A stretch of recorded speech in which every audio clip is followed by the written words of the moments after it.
demet sadık pencizeri yani. Decagi bebecinin sadık yolunu bareke bu kudani var.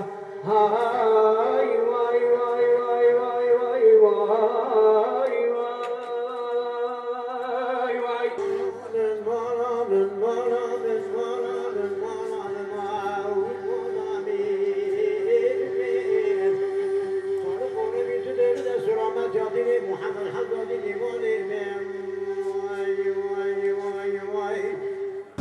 Baş bu, gelek baş bu. Ez gelek spazdık.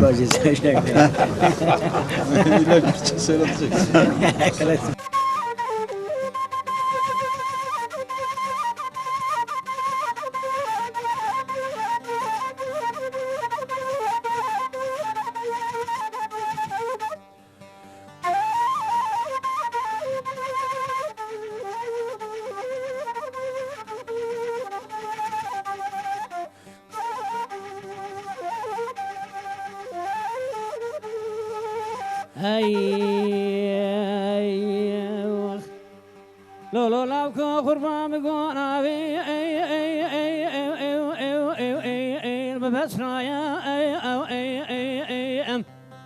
Rabbim birliğimizi, beraberliğimizi, kardeşliğimizi daim eylesin. Bu dağlara, bu ovalara işte dengvejler yakışır, halaylar yakışır, kardeşlik yakışır, üretim yakışır. El ele vereceğiz inşallah. Bu bölgeden tüm Türkiye'ye kardeşliğin sesini, huzurun sesini gür bir şekilde çıkartacağız.